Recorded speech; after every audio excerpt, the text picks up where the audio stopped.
सभी साथियों को नमस्कार। मैं राहुल गुदर आप सबका हार्दिक स्वागत और अभिनंदन करता हूं। टेस्ट सीरीज का सॉल्यूशन हम लाइव यूट्यूब के ऊपर आपके साथ कर रहे हैं और इन कक्षाओं को विद्यार्थियों का खूब प्यार भी मिल रहा है। जो टेस्ट आप देख रहे हैं उसके 50 प्रश्न हम पिछली कक्षा में सोल्व कर चुके हैं और आज की कक्षा में हम अगले 50-51 प्रश्नों को हल करने जा रहे हैं। और ये जो प्रश्न रहने वाले हैं ये मुख्य रूप से किन दो टॉपिक के ऊपर रहने वाले हैं? आधुनिक ओलंपिक के ऊपर और खेल प्रशिक्षण के ऊपर, स्पोर्ट्स ट्रेनिंग के ऊपर। विद्यार्थियों की बहुत लंबे समय से मांग थी कि खेल प्रशिक्षण के प्रश्न लाए जाएं। मुझे थोड़ा सा दुख भी है कि मैं लाइव इनको नहीं ला पा रहा हूं, लेकिन जल्द ही हम लाइव भी सेशन लेके आएंगे खेल प्रशिक्षण स्पोर्ट्स ट्रेनिंग का। तब तक आशा करता हूं कि आज की क्लास जो है वो आपको पसंद आएगी। बिना किसी देरी किए हम कक्षा को शुरू करते हैं। भाई सभी विद्यार्थी जो साथ में हमारे जुड़ रहे हैं इस सेशन में, उन सबका हार्दिक स्वागत है। कमेंट सेक्शन के अंदर आप अपने राय, अपने विचार रख सकते हैं। कक्षा को शेयर करना बिल्कुल नहीं भूलना है और पसंद अगर आती है तो आप लाइक भी कर सकते हैं। चलिए भाई पहले प्रश्न की तरफ चलते हैं। पहला प्रश्न कहता है कि किस अंतिम बार ठोस सोने के मेडल कब दिए थे? अभी जैसे कि आपको पता है कि स्वर्ण पदक तो जीतता है खिलाड़ी, लेकिन ऐसा नहीं है कि उसको सारा का सारा जो मेडल मिलता है वो सोने का मिलता है। वो रजत पदक होता है आमतौर पर। अगर धातु की बात करें तो उसके अंदर रजत रहता है, सिल्वर रहता है, सिर्फ उसके ऊपर गोल्ड की कोटिंग या फिर गोल्ड की पॉलिश होती है। पूर्ण रूप से सोने का नहीं होता। लेकिन इतिहास में ऐसा भी हुआ है कि जब पूर्ण रूप से पूरा का पूरा जो मेडल है वो सोने का दिया जाता था। ये अंतिम बार कब हुआ है? अंतिम बार ठोस सोने के मेडल कब दिए गए थे? 1904, 1908, 1912 या फिर 1916 के अंदर कब ये अंतिम बार ठोस सोने के मेडल दिए गए थे? तो अंतिम बार ठोस सोने के मेडल 1912 स्टॉकहोम स्वीडन ओलंपिक जब हुए थे उसमें ठोस सोने के मेडल दिए गए थे। मेडल के संबंध में यहां पर हम कुछ अतिरिक्त जानकारी अगर देखना चाहें तो ओलंपिक पदक के बारे में यहां पर बात करें तो ओलंपिक पदक 1896 एथेंस, सिर्फ प्रथम व द्वितीय स्थान को रजत और कांस्य पदक दिए गए थे। स्वर्ण पदक नहीं मिले थे पहले ओलंपिक में। दूसरे में 1904, पहले और दूसरे में सेम प्रोसेस चला। 1904 सेंट लुइस, स्वर्ण, रजत और कांस्य तीनों पदक दिए गए। 1900 एकमात्र ओलंपिक जहां आयताकार रेक्टेंगुलर पदक दिए गए। अब जो पदक दिए जाते हैं गोल दिए जाते हैं, उस समय रेक्टेंगुलर पदक जो है वो दिए गए थे 1904, 8 और 12। ठोस सोने के पदक दिए गए थे। अंतिम बार कब दिए गए? 1912 में दिए गए थे। और 1928 में पदक का मानकीकरण किया जो 2004 तक चला है। अगले क्वेश्चन की तरफ बढ़ते हैं भाई। अगले क्वेश्चन की तरफ, क्वेश्चन नंबर 51। आईओसी यानी कि इंटरनेशनल ओलंपिक कमेटी, अंतरराष्ट्रीय ओलंपिक समिति का अध्यक्ष अधिकतम कितने वर्ष तक अपने पद पर रह सकता है? इस क्वेश्चन को दो तरह से पूछा जा सकता है। पहला क्वेश्चन, तो पहले आप इस चीज का आंसर जो है वो मानस बना लीजिए, उसके बाद हम आगे बात करते हैं। आईओसी का अध्यक्ष जो अधिकतम कितने वर्ष तक अपने पद पर रह सकता है? जब पहली बार चुनाव होता है तो 8 वर्ष के लिए चुनाव किया जाता है। पहली बार जब चुनाव होता है तो 8 वर्ष के लिए, उसके बाद उसका कार्यकाल बढ़ाया जा सकता है। जब कार्यकाल बढ़ाया जाएगा तो कितने वर्षों के लिए बढ़ाया जा सकता है? 4 वर्षों के लिए, यानी कि 8 + 4 के लिए उसका चुनाव किया जा सकता है। तो अधिकतम कितने कितने वर्षों तक रह सकता है? 12 वर्षों तक अधिकतम वो रह सकता है। उसके बाद वो नहीं रह पाएगा अपने पद के ऊपर। एक बात आपने ये ध्यान रखनी है कि पहली बार चुनाव होगा या फिर पहला कार्यकाल कितने वर्ष का होगा? 8 का।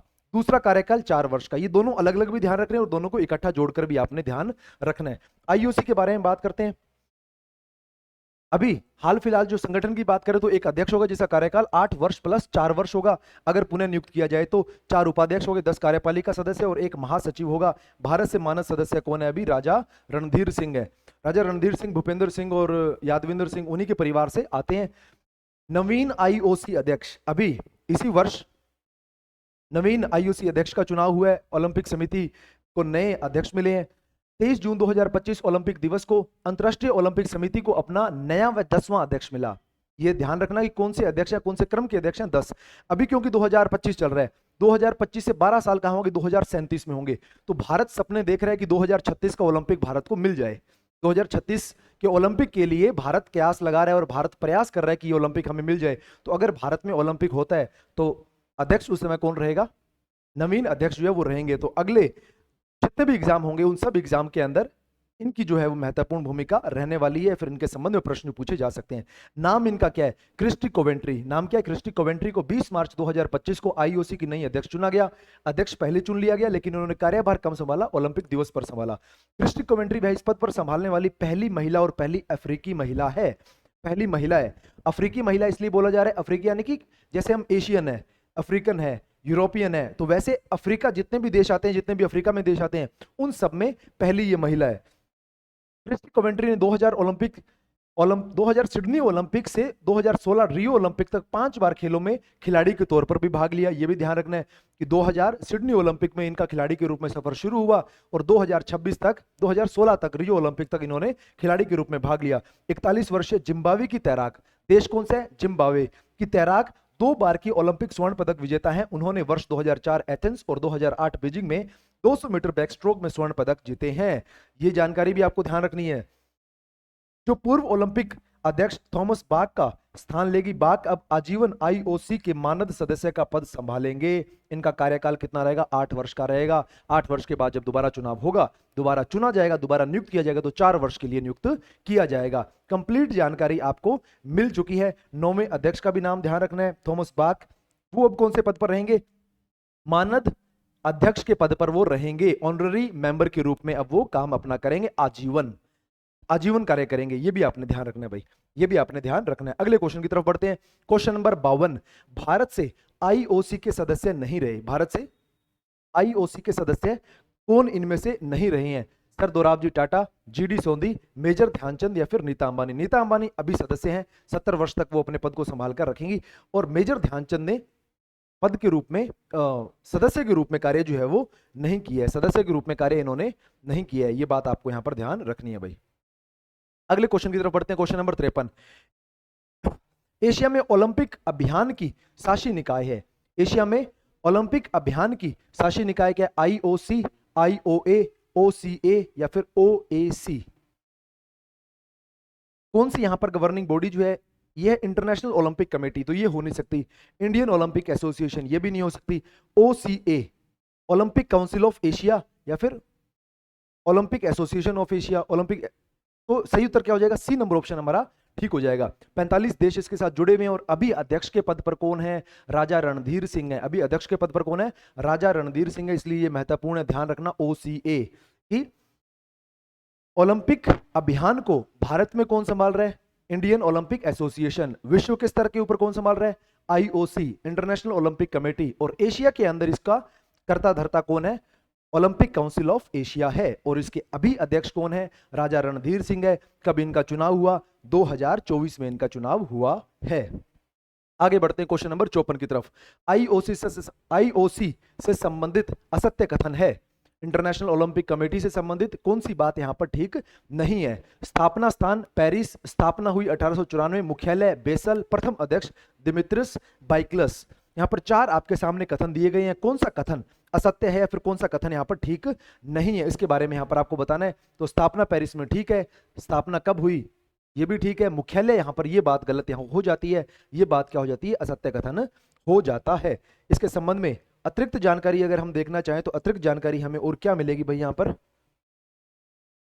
इंटरनेशनल ओलंपिक कमेटी, अंतर्राष्ट्रीय ओलंपिक समिति एक अंतर्राष्ट्रीय गैर सरकारी गैर लाभकारी संगठन है। इसको परिभाषित इस तरह भी किया जा सकता है। क्वेश्चन आपको सही या गलत कथन के रूप में ऐसा पूछा जा सकता है कि ये एक गैर सरकारी, किसी भी सरकार का इसके ऊपर नियंत्रण नहीं है, किसी भी देश की ये गवर्निंग बॉडी नहीं है, गैर सरकारी है और गैर लाभकारी संगठन है और ओलंपिक आंदोलन पर दुनिया भर की सर्वोच्च संस्था है। अंतर्राष्ट्रीय ओलंपिक समिति का गठन कब हुआ? 23 जून 1894 को पेरिस में इसकी स्थापना होती है।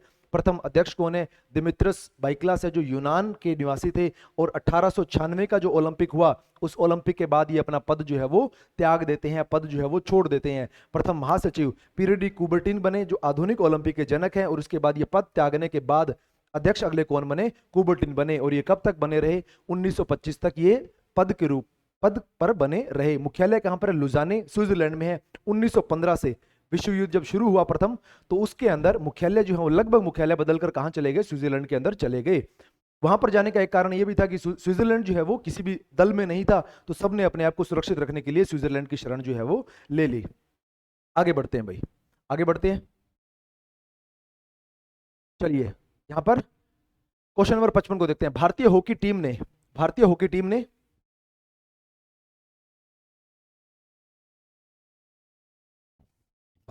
टीम ने मेजर ध्यानचंद की अगुवाई में ओलंपिक स्वर्ण कप जीता? भारतीय हॉकी टीम ने मेजर ध्यानचंद की अगुवाई में स्वर्ण पदक कब जीता? भारतीय हॉकी टीम के संबंध में आप जानते हैं कि 1928 में प्रथम बार भाग लिया और 1956 तक लगातार हम स्वर्ण पदक जीते हैं। और ये स्वर्ण पदक किन किन कप्तानों की कप्तानी में जीते हैं, ये क्रम आपको याद होना चाहिए। जैसे 1928 में किसकी कप्तानी में प्रथम बार हम पोडियम पर गए, तो उस तरह से मेजर ध्यानचंद कब भारतीय टीम के कप्तान थे, जब भारतीय टीम स्वर्ण पदक जीतती है। तो 28, 32, 36 और 48 यहाँ पर 4 वर्ष दिए हुए हैं। बीच में 40 और 44 जो है उनमें ओलंपिक हुए नहीं, उनमें ओलंपिक जो है वो द्वितीय विश्व युद्ध के कारण ओलंपिक नहीं हो सके। तो मेजर ध्यानचंद की अगुवाई में कब स्वर्ण पदक जीता है हमने? 36 बर्लिन ओलंपिक में जीता है। जो कहानियां आप हिटलर और ध्यानचंद की सुनते हैं, देखिए भाई, जयपाल सिंह मुंडा 1928 में कप्तान थे, लाल शाह बुखारी 1932 में कप्तान थे, मेजर ध्यानचंद 1936 में कप्तान थे, किशन लाल 1948 में जब भारतीय टीम ने तिरंगा पहली बार लहराया। यहाँ इससे पहले ये 3 जो ओलंपिक हुए, यहाँ पर ब्रिटिश इंडिया के नाम से हम जाया करते थे, ब्रिटिश इंडिया के नाम से जाया करते थे। जब 1948 में हम गए हैं तो हम तिरंगे के साथ गए हैं। पहली बार तिरंगा कब फहराया गया? 1948 में लंदन में फहराया गया। फाइनल में हमने हराया किसको? इंग्लैंड को ही हमने फाइनल में हराया था। केडी सिंह 1952 हेलसिंकी ओलंपिक में, और Balbir Singh senior golden hat trick जिनकी पुस्तक है 1956 मेलबर्न ओलंपिक में कप्तान थे। Balbir Singh senior 1956 Melbourne Olympic में। ये तो इनका क्रम पता होना चाहिए भाई। कई बार अब देखिए जब चीजें मुश्किल होना शुरू होंगी तो ये सब जानकारियां जो है ना, ये एग्जामिनर छुपा लेगा, और वो क्या पूछेगा, वो आपसे इनको सही क्रम में लगाने के लिए दे सकता है, इनको सही क्रम में लगाने के लिए दे सकता है। हो सकता है कि एक आधा आधुनिक ओलंपिक जो ये समय है 2020 2024 यहाँ के कप्तान के संबंध में भी आपसे पूछ लिया जाए। तो इनके लिए भी तैयार रहना है आपने। ये कप्तान जो नाम है, इन कप्तान के नाम भी आपने ध्यान रखने हैं। क्वेश्चन नंबर 56 को देखते हैं। असत्य कथन है, कौन सा इनमें बात ठीक नहीं है? नीरज चोपड़ा एथलेटिक्स में प्रथम पदक विजेता है। आजादी के बाद केडी जाधव ने प्रथम व्यक्तिगत पदक जीता। आजादी के बाद 2 लगातार पदक जीतने वाले प्रथम भारतीय सुशील कुमार हैं। एक ही ओलंपिक में 2 पदक जीतने वाली प्रथम महिला मनु भाकर हैं। मनु भाकर की बात बिल्कुल ठीक है। इसी ओलंपिक में 2024 पेरिस ओलंपिक में इन्होंने 2 पदक जीते हैं, और एक ही ओलंपिक में 2 पदक जीतने वाली प्रथम भारतीय महिला बनती हैं आजादी के बाद। ये भी ध्यान रखना भाई। इससे पहले नॉर्मन प्रीचर्ड जो है वो 1900 के पेरिस ओलंपिक में 2 पदक जीत चुके हैं। अब अगर यहां पर महिला नहीं होता तो ये स्टेटमेंट गलत होता, क्योंकि यहां पर महिला है तो ये बात बिल्कुल ठीक है। नॉर्मन प्रीचर्ड पुरुष थे।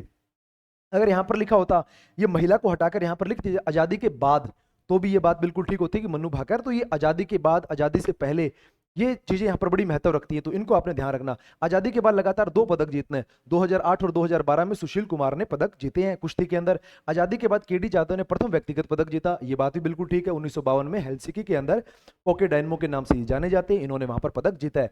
यहां पर नीरज चोपड़ा एथलेटिक्स में प्रथम पदक विजेता है, नीरज चोपड़ा नहीं है। अगर कहें आजादी के बाद तो ये बात बिल्कुल ठीक है, लेकिन अगर कहें कि प्रथम पदक विजेता है एथलेटिक्स में तो नॉर्मन प्रीचर्ड हो जाएगा। आजादी वहां पर मेंशन करना बड़ा जरूरी है। 1900 का जो पेरिस ओलंपिक है उसके अंदर नॉर्मन प्रीचर्ड ने 2 पदक जीते थे, रजत पदक थे दोनों।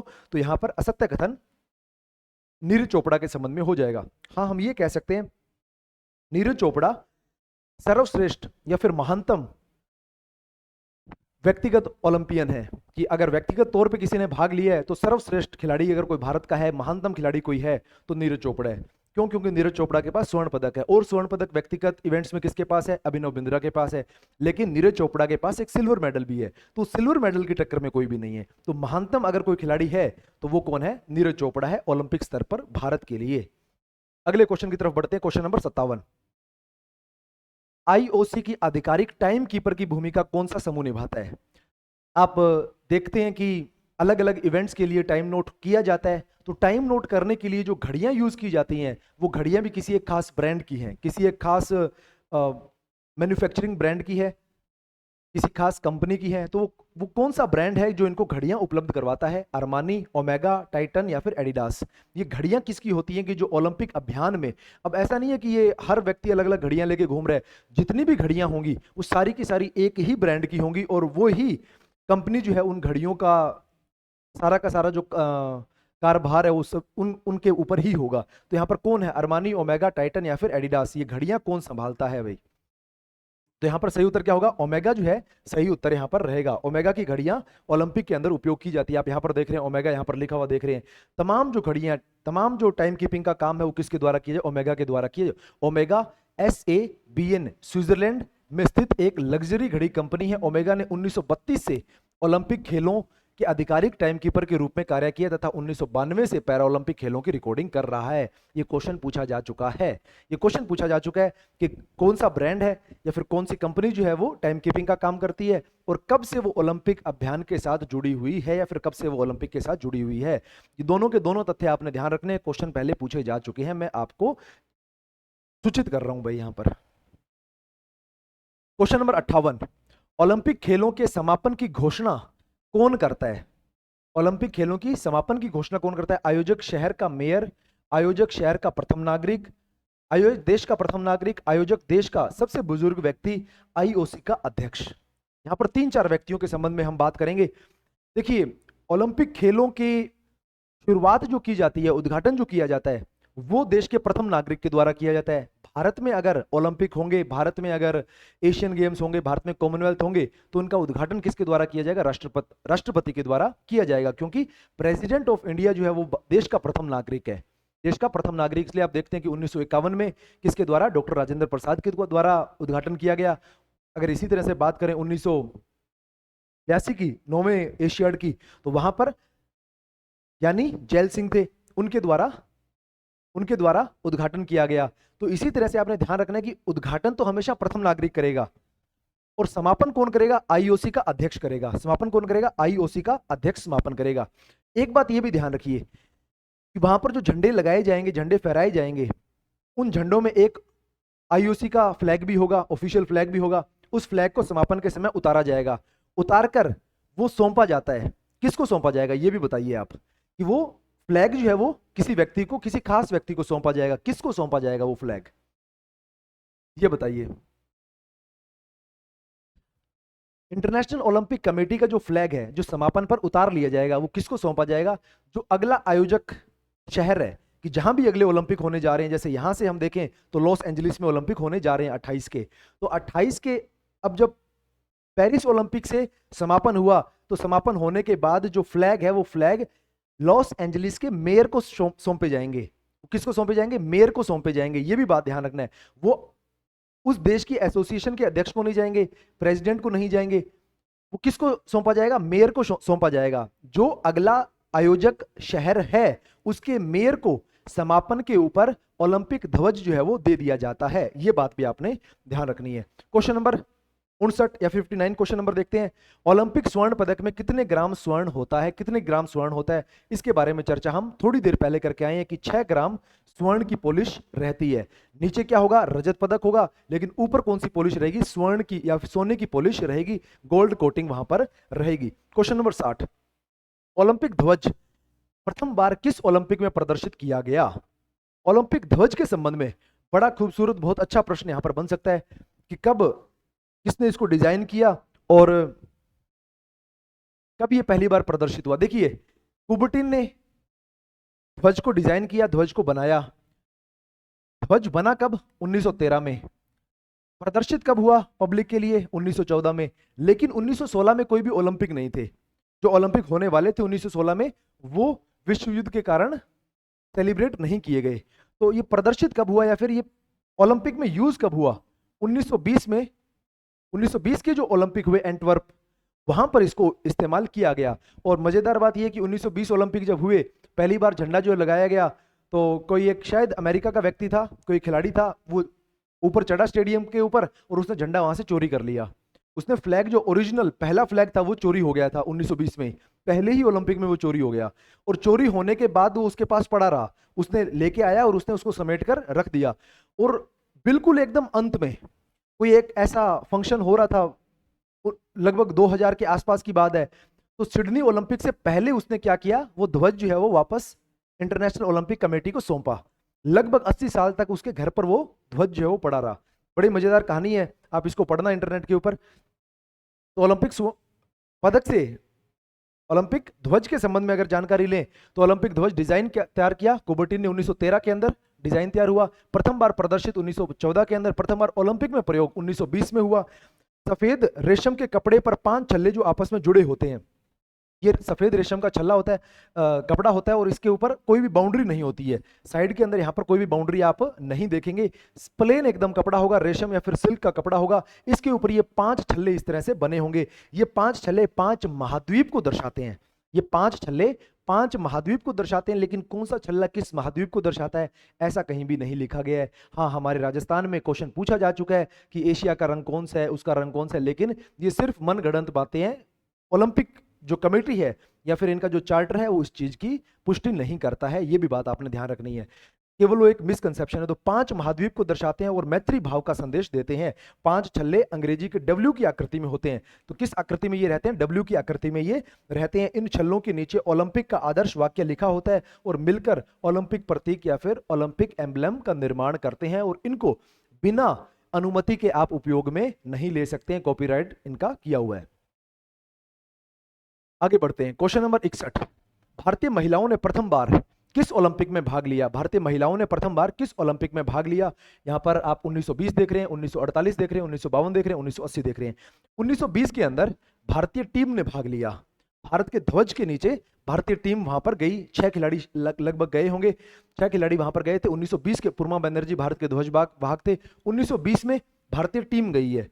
फिर बात करते हैं 1948। 1948 में हम भारत का झंडा लेकर गए हैं, तिरंगा पहली बार लेकर गए हैं, ये बात आपने ध्यान रखनी है। 1952 में भारतीय महिलाओं ने प्रथम बार भाग लिया है। 1952 में भारतीय महिलाओं ने, और 2 महिलाएं कौन सी है? नीलिमा घोष और एक कोई डिसूजा नाम से महिला है, एक डिसूजा नाम से महिला है और एक नीलिमा घोष। ये 2 महिलाएं 100 मीटर के अंदर भाग लेती हैं। 1980 के अंदर भारतीय बास्केटबॉल टीम ने और भारतीय महिला हॉकी टीम ने भाग लिया है। तो कहां कहां किस किस ने भाग लिया है सब ध्यान रखिएगा भाई। 1952 के अंदर नीलिमा घोष और स्टेफनी डिसूजा, शायद नाम मुझे याद आ रहा है। तो 1962 की बात कर, 1952 के अंदर। Question number 62। असत्य कथन है, कौन सी बात इनमें ठीक नहीं है? मिल्खा सिंह 1960 ओलंपिक में चौथे स्थान पर रहे थे। 1960 में रोम ओलंपिक होता है, चौथे स्थान पर रहे थे, बात बिल्कुल ठीक है।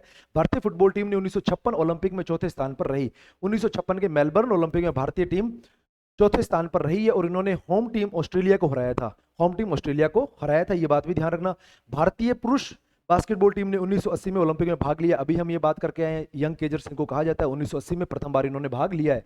हॉकी टीम ने 1958 से 1956 तक 1958 से 1956 तक लगातार स्वर्ण पदक जीते हैं। तो ये बात गलत यहां पर हो गई, या फिर असत्य कथन यहां पर ऑप्शन नंबर डी जो है वो हो गया। क्वेश्चन नंबर 63 को देखते हैं।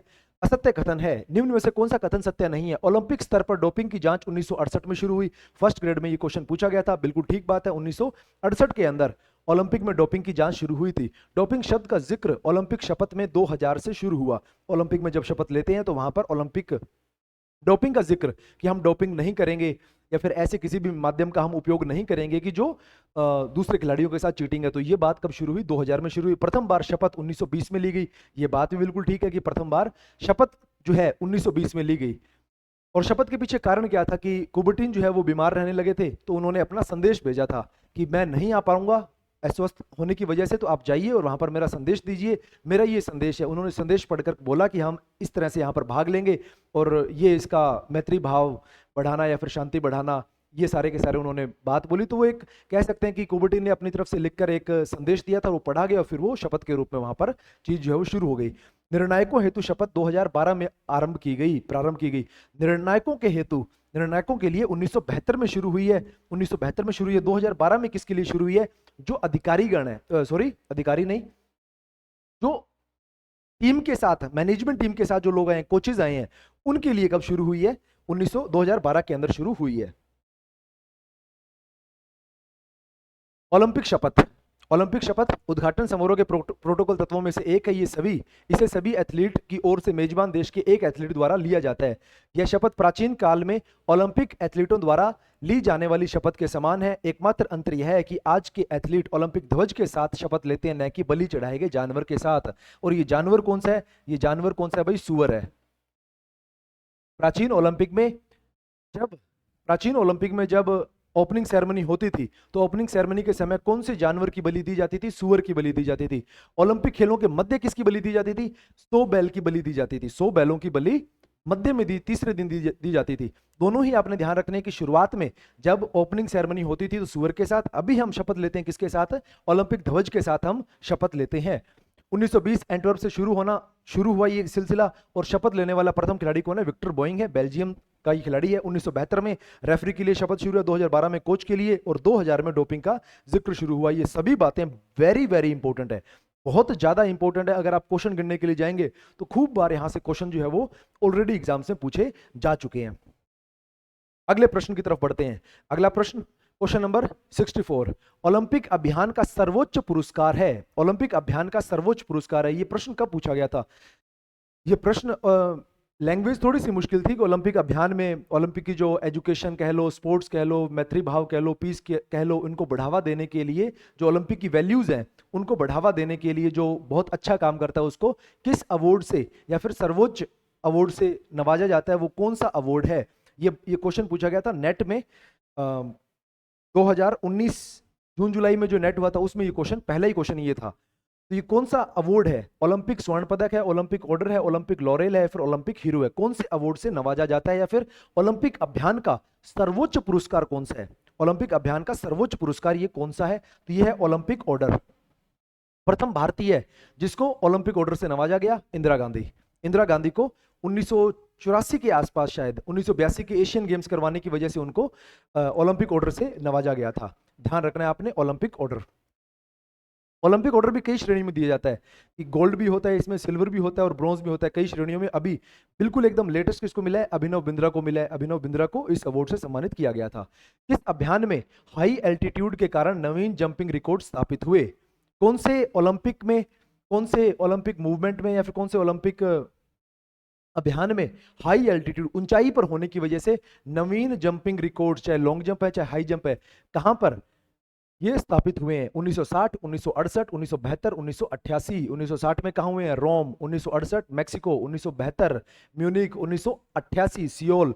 कहां पर नवीन रिकॉर्ड स्थापित हुए हैं? कहां पर नवीन रिकॉर्ड स्थापित हुए हैं?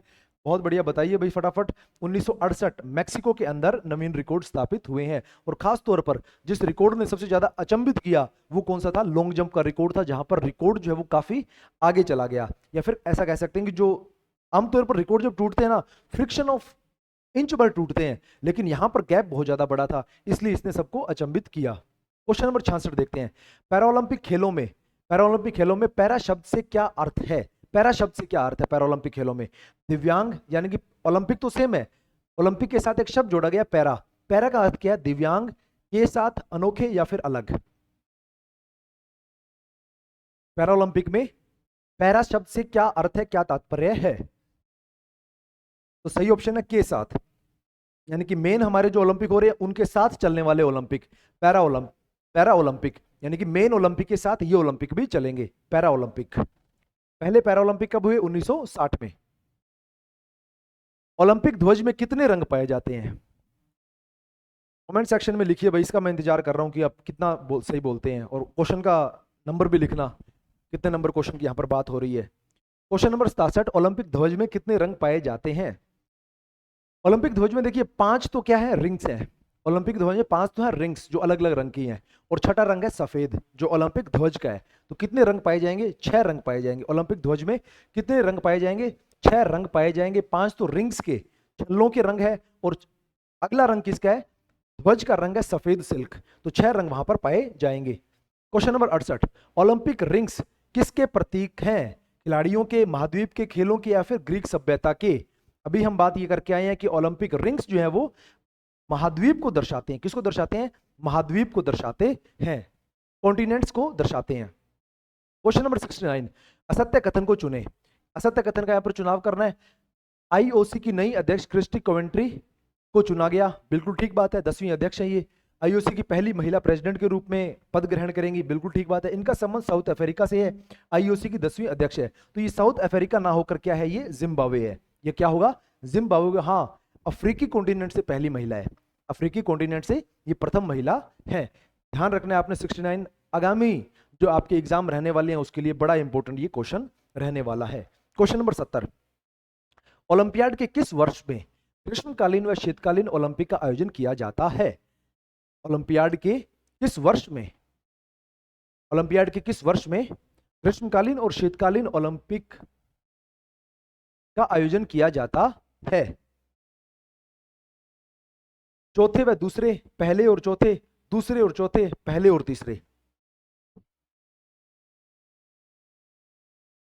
किन किन वर्षों में इनका आयोजन किया जाता है? तो यहां पर दोनों के अंदर 2 साल का फर्क होता है। पहली बात तो ये आपको पता होगी, 2 साल का फर्क है, तो पहले और चौथे होगा नहीं, और दूसरे और चौथे और दूसरे, और दूसरे और चौथे, तो तीसरे और पहले और तीसरे के अंदर बात बिल्कुल ठीक है। और नियम इसके संबंध में क्या कहता है? इसके संबंध में नियम क्या कहता है? ये जितनी भी जानकारी आप यहां पर देख रहे हैं, ये आपको हमारी इस पुस्तक में मिल जाएगी। ये पुस्तक कौन सी है? तैयारी कर लो की रंगीन पीटीआई पुस्तक है। तैयारी कर लो की रंगीन पीटीआई पुस्तक है, इस तरह से आपको नजर आएगी। अगर आप इसको ऑनलाइन परचेज करना चाहते हैं, अगर राजस्थान से बाहर कहीं रहते हैं, तो तैयारी कर लो ऐप, तैयारी कर लो ऐप, तैयारी कर लो ऐप से आप इसको ऑनलाइन ऑर्डर कर सकते हैं, अन्यथा राजस्थान में बाजारों में ये उपलब्ध है। आगे बढ़ते हैं। ओलंपियाड, ओलंपियाड क्या है? 2 ओलंपिक खेलों के बीच का समय है। नियम इसके संबंध में क्या कहता है? नियम नंबर 6 इसके संबंध में कहता है, ओलंपियाड लगातार 4 कैलेंडर वर्षों की अवधि है, जो पहले वर्ष के 1 जनवरी से शुरू होती है और चौथे वर्ष के 31 दिसंबर को समाप्त होती है। जैसे मान लीजिए कि बात करते हैं 2024 की, तो 1 जनवरी 2024 से अवधि शुरू होती है, फिर 2025, 2026, 2024, 25, 26, 27 और 28, और 1 जनवरी 2028। तो अब एक ओलंपिक तो इस वर्ष में होगा, और अगला समर ओलंपिक जो है वो इस वर्ष में होगा। शीतकालीन ओलंपिक कहाँ होगा? शीतकालीन पहला, दूसरा, तीसरा, चौथा, ये तीसरे में होगा। ये कहां पर शीतकालीन कहां पर होगा? तीसरे में होगा। इस तरह से आप इन ओलंपिक को देखते हैं, इस तरह से आप इन ओलंपिक को देखते हैं। 1 जनवरी 2024, 25, 26, 27, 28, तो कैलेंडर वर्ष इस तरह से काउंट किया जाता है। ओलंपियाड को 1896 में एथेंस में मनाए गए ओलंपियाड के पहले खेलों से लगातार क्रमांकित किया गया है। ओलंपिक शीतकालीन खेलों को उनके आयोजन के क्रम में क्रमांकित किया गया है। तो चौथे वर्ष, दोनों ही चीजों का आपने ध्यान रखना है, शीतकालीन कब होगा और जो ग्रीष्मकालीन है, समर ओलंपिक, विंटर ओलंपिक, वो कब कब होंगे, दोनों ही आपने ध्यान रखने हैं। पहले के अंदर और तीसरे के अंदर, पहले के अंदर और तीसरे के अंदर ये आयोजित किए जाएंगे। क्वेश्चन नंबर 71, ओलंपिक के आदर्श वाक्य है। आदर्श वाक्य है, फिर मोटो के संबंध में असत्य कथन है। फ्रेंच में इसको क्या कहेंगे? प्लस विटे, प्लस हॉट, प्लस फोर्ट, या फिर प्लस फोर्ट और एंसेंबल, ये नाम है फ्रेंच के अंदर। अब आप कहोगे कि फ्रेंच में हमें क्यों पढ़ाया जा रहा है? फ्रेंच में 2 एग्जाम में पूछ लिया, फर्स्ट ग्रेड 2022 में भी पूछा गया, और फिर 2024 का जो असिस्टेंट प्रोफेसर का एग्जाम था, दोनों एग्जाम के अंदर फ्रेंच में पूछा गया है। दोनों एग्जाम में फ्रेंच में पूछा गया है, तो फ्रेंच के अंदर आ सकता है, ध्यान रखना भाई। तो ये नाम बिल्कुल ठीक है। प्रतिपादक कौन है? फादर हेनरी डिडोन है, 1891, ये बात भी बिल्कुल ठीक है। 2021 में टुगेदर, कम्युनिटर जोड़ दिया गया, फिर संगठित जोड़ दिया गया, एक शब्द अन्य जोड़ा गया। पहले इसका जो आदर्श वाक्य था वो सीटीएस, अल्टीएस, फोर्टियस था, फिर एक शब्द और जोड़ा गया, और फिर लैटिन में इसका लैटिन में आदर्श वाक्य क्या है? सीटीएस, अल्टीएस, फोर्टियस, कम्यूटर। तो यहां पर गलत कथन कौन सा है? देखिए सभी कथन ठीक है, लेकिन लैटिन भाषा वाला जो कथन है ना, उसमें ये बात नहीं बोली जा रही है। देखिए प्लस फोर्ट एंसेंबल, यहां पर इसको अलग शब्द कर दिया गया, तो इनके बीच में जो सिग्नल है, इनके बीच में जो मार्क लगा हुआ है, वो दोनों को जोड़ता है कि हम संगठित हैं, लेकिन हम मजबूत हैं, लेकिन कब मजबूत हैं? हम संगठित मजबूत हैं। फास्टर, हायर, स्ट्रोंगर, तो स्ट्रोंगर जब हम संगठित है ना, तभी हम मजबूत हो पाएंगे, अकेले अकेले हम मजबूत नहीं है, ये बात इसमें बोली जा रही है। आप इसके संबंध में थोड़ा सा यहाँ पर और देख सकते हैं, आदर्श वाक्य मोटो सीटीएस, अल्टीएस, फोर्टियस, और इन दोनों के बीच में देखिए कोमा लग रहे हैं, इन दोनों यहाँ पर क्या लग रहा है? ये डैश लग रहा है, ये लैटिन भाषा के अंदर है। इंग्लिश के अंदर फास्टर, हायर, स्ट्रोंगर टुगेदर होगा। फ्रेंच के अंदर पल्स विटे, पल्स हॉट, पल्स फोर्ट और एंसेंबल। लैटिन में आदर्श वाक्य सीटीएस, अल्टीएस, फोर्टियस, कम्यूटर है, और फ्रेंच में पल्स विटे, पल्स हॉट, पल्स फोर्ट, एंसेंबल, जिसका अर्थ हिंदी में अधिक तेज, अधिक ऊंचा और शक्तिशाली संगठित है। प्रतिपादक कौन है? फादर हेनरी डिडोन है, 1894 में आईओसी के आदर्श वाक्य के रूप में चुना गया। 20 जुलाई 2021 आईओसी की 138वीं बैठक में इसमें टुगेदर या फिर कम्यूटर संगठित जोड़ दिया गया। किसकी अध्यक्षता में ये चेंज हुआ? थॉमस बाक की अध्यक्षता में चेंज हुआ, ये भी ध्यान रखना। पिछले अध्यक्ष, 9वें अध्यक्ष की जो अध्यक्षता है उसमें ये परिवर्तन किया गया था। यहां पर आप देख पा रहे हैं फास्टर, हायर, स्ट्रॉन्गर, टुगेदर, और यहां पर ये जो इसके ऊपर विशेष आपने ध्यान देना है भाई, इन सब के ऊपर आपने विशेष ध्यान देना है। आगे बढ़ते हैं, क्वेश्चन नंबर 72 को देखते हैं। असुमेलित का आपको चयन करना है। 32वां ओलंपिक टोक्यो, 33वां ओलंपिक पेरिस, 34वां ओलंपिक लॉस एंजलिस, 35वां ओलंपिक सिडनी ऑस्ट्रेलिया। आगे आने वाले जो प्रतियोगिताएं हैं उनके क्रम भी आपको ध्यान होने चाहिए, उनके क्रम भी आपको ध्यान होने चाहिए। जैसे अगर बात करें 2026 में मिलानो कोर्टिना में विंटर ओलंपिक हो रहे हैं, जो विंटर ओलंपिक कृष्ण कोवेंट्री का पहला प्रतियोगिता भी होगी। इसके बाद अगर बात करें 2028 में लॉस एंजलिस में ग्रीष्मकालीन ओलंपिक हो रहे हैं। 32 में 30 में फ्रेंच एल्प्स नाम से एक जगह है फ्रांस में, वहां पर विंटर ओलंपिक होंगे। 1932 में लॉस एंजलिस में होंगे। 32 में कहाँ होंगे? लॉस एंजलिस में नहीं, 32 में ब्रिस्बेन में होंगे, सॉरी, कहाँ होंगे? ब्रिस्बेन में होंगे, सिडनी की जगह ब्रिस्बेन में होंगे। और 34 में विंटर ओलंपिक कहाँ हो रहे हैं? Winter Olympic salt lake USA के अंदर होने जा रहे हैं। तो ये जितने भी आ चुके हैं कैलेंडर के अंदर वो सारे आपको याद होने चाहिए। तो यहाँ पर असत्य कथन कौन सा है? 35वां ओलंपिक ब्रिस्बेन ऑस्ट्रेलिया के अंदर हो रहा है, न कि सिडनी ऑस्ट्रेलिया में। सिडनी में 2000 का हो चुका है, 1956 का ओलंपिक मेलबर्न में हो चुका है, तो ये तीसरा आयोजन उसका होने वाला है। 2024 पेरिस ओलंपिक के संबंध में असत्य कथन का चुनाव करना है। उद्घाटन में पीवी सिंधु और शरद कमल को भारत के ध्वजवाहक बनने का गौरव प्राप्त हुआ। भारत 6 पदक जीते, जिसमें 1 रजत और 5 कांस्य पदक। 61वां स्थान शामिल थे। मन्नू भाकर ने पेरिस 2024 में भारत के लिए पहला पदक जीता। भाला फेंक में 89.45 मीटर थ्रो के साथ रजत पदक जीतने के बाद नीरज चोपड़ा भारत के सबसे सफल व्यक्तिगत ओलंपियन बन गए हैं।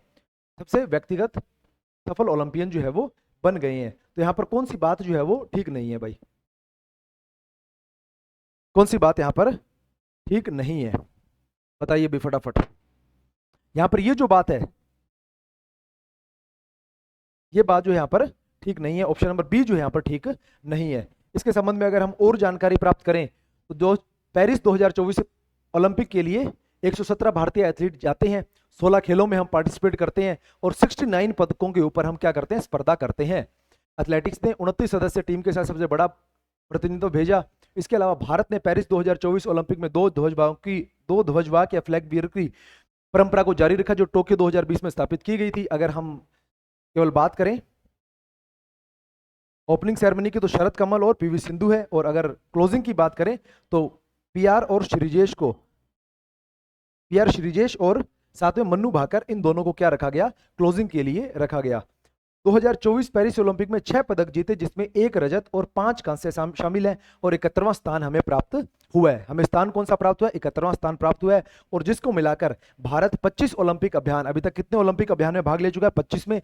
25 ओलंपिक अभियान में 10 स्वर्ण, 10 रजत और 21 कांस्य के साथ कुल 41 पदकों पर पहुंच गया है। अगर बात करें कि किसने कौन कौन सा पदक जीता, तो मन्नू भाकर ने पहला पदक जीता, शूटिंग के अंदर कांस्य है। फिर मन्नू भाकर और सरबजोत सिंह ने कांस्य पदक जीता। स्वप्निल कुसाले ने कांस्य पदक जीता। भारतीय हॉकी टीम कांस्य पदक। नीरज चोपड़ा रजत पदक और अमन सहरावत कांस्य पदक विजेता रहे। तो ये 6 पदक भारत ने जीते हैं, ये 6 पदक भारत ने जीते हैं। तो यहां पर बात जो सत्य नहीं थी, 61वां नहीं था, वो 71वां था। अगले क्वेश्चन की तरफ बढ़ते हैं। Question number 74। ओलंपिक ऑर्डर से सम्मानित प्रथम भारतीय हैं। ओलंपिक ऑर्डर से सम्मानित प्रथम भारतीय हैं, इसके बारे में अभी हमने चर्चा की है। प्रथम भारतीय कौन है? इंदिरा गांधी है। और लेटेस्ट कौन है? लेटेस्ट कौन होंगे? अभिनव बिंद्रा है। लेटेस्ट कौन है? अभिनव बिंद्रा रहेंगे। Question number 75। Paralympic committee of India, भारतीय पैरालंपिक समिति के अध्यक्ष कौन है? पैरालंपिक कमेटी ऑफ इंडिया के अध्यक्ष कौन है? पीटी उषा, दीपा कर्माकर, देवेंद्र झांझड़िया, राजीव शुक्ला। पीटी उषा क्या है? इंडियन ओलंपिक एसोसिएशन की अध्यक्ष हैं, 12वीं अध्यक्ष हैं, ये भी ध्यान रखना। दीपा कर्माकर पहले अध्यक्ष थी, दीपा कर्माकर पहले अध्यक्ष थी। अभी अध्यक्ष कौन है? देवेंद्र झांझड़िया, राजस्थान से ये बिलोंग करते हैं, राजस्थान से बिलोंग करते हैं। और देवेंद्र झांझड़िया क्या है? अभी वर्तमान में अध्यक्ष हैं, वर्तमान में अध्यक्ष हैं। Question number 76। खेल प्रशिक्षण खिलाड़ी की तैयारी का मौलिक स्वरूप है। खेल प्रशिक्षण खिलाड़ी की तैयारी का मौलिक स्वरूप है, यह कथन किसका है? हरदयाल सिंह, हरे, मार्टिन या फिर मैटविएव? ये कथन किसका है? ये कथन मैटविएव का है। कथन किसका है भाई? ये मैटविएव का है। बहुत शानदार और बहुत अच्छी परिभाषा है ये। अगर हम अन्य परिभाषाओं के बारे में बात करें, और कौन कौन सी हमारे पास परिभाषा है, तो उन परिभाषाओं के बारे में बात करें तो स्पोर्ट्स ट्रेनिंग की अन्य परिभाषाओं में मैटविएव क्या कहते हैं कि खेल प्रशिक्षण खिलाड़ी की तैयारी का मौलिक स्वरूप है। पूरी परिभाषा क्या है? Sports training is basic form of N athletes training. It is preparation systematically organized with the help of exercise, which in fact is pedagogically organized process on controlling an athlete's development। 1981 में ये परिभाषा जो दी गई थी। हरदयाल सिंह की जो परिभाषा है खेल प्रशिक्षण सिद्धांतों पर आधारित शैक्षणिक प्रक्रिया, इस शैक्षणिक प्रक्रिया को आपने फोकस रखना है, एजुकेशनल प्रोसेस के ऊपर फोकस रखना है, जिससे खिलाड़ियों को खेलकूद प्रतियोगिता में उच्च स्तर के प्रदर्शन के लिए तैयार किया जा सकता है। Sports training is pedagogical process based on scientific principles aiming at preparing sportsmen for higher performance in sports competition। हरे का कहना है खेल प्रशिक्षण एक शैक्षणिक प्रक्रिया है, एक शैक्षणिक प्रक्रिया है जो वैज्ञानिक ज्ञान पर आधारित है। यहां पर वैज्ञानिक ज्ञान पर, ये ज्ञान के ऊपर फोकस रखते हैं, ये वर्ड तो सेम है, ये बात किस पे करते हैं, ज्ञान के ऊपर, और ये किसके ऊपर फोकस रखते हैं भाई, साइंटिफिक प्रिंसिपल्स के ऊपर। ये दो शब्द इन परिभाषाओं को अलग करेंगे, बाकी लगभग बात यहां पर सेम की जा रही है। हरे तो बात करेंगे ज्ञान की और हरदयाल सिंह बात करेंगे साइंटिफिक प्रिंसिपल्स की। दोनों बातें अलग अलग हो जाएंगी, परिभाषा अलग अलग हो जाएगी, बाकी अगर मीनिंग देखें दोनों का मीनिंग क्या रहेगा, सेम ही रहेगा। आगे बढ़ते हैं। खेल प्रशिक्षण सिद्धांतों पर आधारित, सिद्धांतों की बात हम कर रहे थे, ज्ञान की बात तो हरे करेगा और सिद्धांतों की बात कौन करेगा, हरदयाल सिंह जी करेंगे। खेल प्रशिक्षण सिद्धांतों पर आधारित एक शैक्षणिक प्रक्रिया है जिसका उद्देश्य खिलाड़ी को खेलकूद प्रतियोगिता में उच्च स्तर के प्रदर्शन के लिए तैयार करना है। यह कथन किसका है, स्पोर्ट्स ट्रेनिंग की 2-3 प्रमुख परिभाषाएं, उन परिभाषाओं से प्रश्न हमेशा पूछा जाता है, तो उनको ध्यान रखना है आपने। कौन ये व्यक्ति हैं, हरदयाल सिंह जी हैं, भारत के, बहुत शानदार इनकी एक पुस्तक है स्पोर्ट्स ट्रेनिंग की। क्वेश्चन नंबर 78, निम्नलिखित में से कौन सा खेल प्रशिक्षण का मुख्य सिद्धांत है, खेल प्रशिक्षण का मुख्य सिद्धांत इनमें से कौन सा है। हर व्यायाम से पहले स्थिर स्ट्रेचिंग, स्थिर यानी कि स्टैटिक स्ट्रेचिंग आपको करनी है। ये बात ठीक नहीं है क्योंकि हम व्यायाम से पहले स्ट्रेचिंग तो करेंगे, लेकिन हर से पहले हम स्टैटिक ही करें ऐसा जरूरी नहीं है, डायनेमिक स्ट्रेचिंग आमतौर पर की जाती है।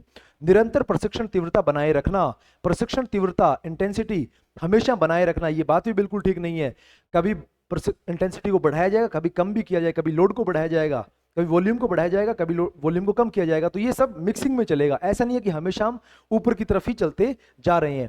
भार की प्रगतिशील और अनुकूलन, ये यहां पर बिल्कुल ठीक बात है। व्यक्तिगत भिन्नता को अनदेखा करना, अनदेखा नहीं करेंगे। प्रिंसिपल ऑफ इंडिविजुअलिटी को हम ध्यान में रखेंगे, तो भार की प्रगतिशीलता और अनुकूलन का हम ध्यान रखेंगे। प्रिंसिपल ऑफ प्रोग्रेसिव ओवरलोड, प्रगतिशीलता, भार की प्रगतिशीलता, प्रोग्रेसिव ओवरलोड को और अडेप्टेशन को हम निश्चित रूप से ध्यान में रखेंगे, तो ये प्रमुख सिद्धांत के अंदर आ जाएगा। क्वेश्चन नंबर 79, निम्नलिखित में से कौन सा खेल प्रशिक्षण का सिद्धांत नहीं है, कौन सा यहां पर प्रिंसिपल जो है वो नहीं है स्पोर्ट्स ट्रेनिंग का। स्पेसिफिसिटी या फिर विशिष्टता, ओवरलोड, प्रगति या प्रोग्रेशन, अंडरलोड, कौन सा यहां पर सिद्धांत नहीं है। विशिष्टता या फिर स्पेसिफिसिटी का मतलब है कि आप जब ट्रेनिंग करवाएं खिलाड़ी को, तो आप इस बात का ध्यान रखें कि आप क्या चीज डेवलप करना चाहते हैं। जो जिस चीज के ऊपर आप फोकस करेंगे वही चीज डेवलप होगी। अगर एक 100 मीटर का खिलाड़ी है तो उसकी 100 मीटर के लिए ट्रेनिंग होगी, अगर एक मैराथन का खिलाड़ी है तो उसकी ट्रेनिंग भी मैराथन के लिए होगी। दोनों के दोनों एक जैसी ट्रेनिंग करेंगे तो दोनों का काम नहीं चलेगा। ध्यान रखना है आपने, जैसा जिसका काम है। अगर मान लीजिए कि आप कहो कि मैं तैयारी करता हूं, सिर्फ ये बोलो कि मैं तैयारी करता हूं, पढ़ता बहुत हूं, लेकिन बात नहीं बनती। लेकिन अगर आप देखोगे कि जो चीज आपको पढ़नी चाहिए वो आप नहीं पढ़ते हैं और आप किसी और ही चीज में उलझे हुए रहते हैं, तो आपका सिलेक्शन जो है वो नहीं होगा। तो विशिष्टता का होना, स्पेसिफिसिटी का, एग्जैक्टली आपको वही पढ़ना जो आपको चाहिए, तो वो चीज यहां पर बड़ी जरूरी है। वो क्या है, विशिष्टता के अंदर ओवरलोड। आपकी जो क्षमता है उस क्षमता से बढ़ने के लिए आपको ओवरलोड करना पड़ेगा। यानी कि आपने अगर मान लीजिए कि आप 5 किलोमीटर दौड़ने लग गए, तो केवल आप 5 किलोमीटर ही दौड़ते रहेंगे ना, तो ऐसा नहीं होगा कि आप 5 से 15 पर पहुंच जाएंगे। तो 5 किलोमीटर दौड़ने लग गए हैं और आपको 15 दौड़ना है, तो आपको 5 से 6 जाना पड़ेगा, 7 जाना पड़ेगा, 8 जाना, धीरे धीरे उसको ओवरलोड, अपनी क्षमताओं से बाहर जाना पड़ेगा, अपनी हदों से बाहर जाना पड़ेगा, तो वो ओवरलोड होगा। प्रोग्रेशन, धीरे धीरे चीजों को बढ़ाना है, एक साथ चीजों को नहीं बढ़ा देना है कि आज आप 5 किलोमीटर दौड़ रहे हैं, अगले दिन 15 किलोमीटर दौड़ रहे हैं आप, तो जल्दी होगी मुर्गी सोने का अंडा दे दे, वो बात आपने नहीं करनी है। धीरे धीरे चीजों को बढ़ते हुए ऊपर की तरफ चलना है। यहाँ पर एक तो स्टेयरकेस मेथड है और एक लीनियर मेथड है लोड को बढ़ाने के लिए। अंडरलोड नाम से कोई भी सिद्धांत नहीं है, अंडरलोड नाम से कोई भी सिद्धांत नहीं है। क्वेश्चन नंबर 80 को देखते हैं। निम्नलिखित में से कौन सा खेल विशिष्ट प्रशिक्षण पद्धति का उदाहरण है। निम्न में से कौन सा खेल विशिष्ट प्रशिक्षण पद्धति का उदाहरण है, यानी कि जो चीज हमें एग्जैक्टली चाहिए वही हम कर रहे हैं। क्या होगा, सामान्य शक्ति प्रशिक्षण, जनरल स्ट्रेंथ ट्रेनिंग, हर व्यक्ति यहां पर कर सकता है ये बात। ट्रेडमिल पर दौड़ना, रनिंग ऑन ट्रेडमिल, खेल स्थितियों का अनुकरण करने वाले अभ्यास, drills that stimulate game situation, तैराकी लैब्स, स्विमिंग लैब्स।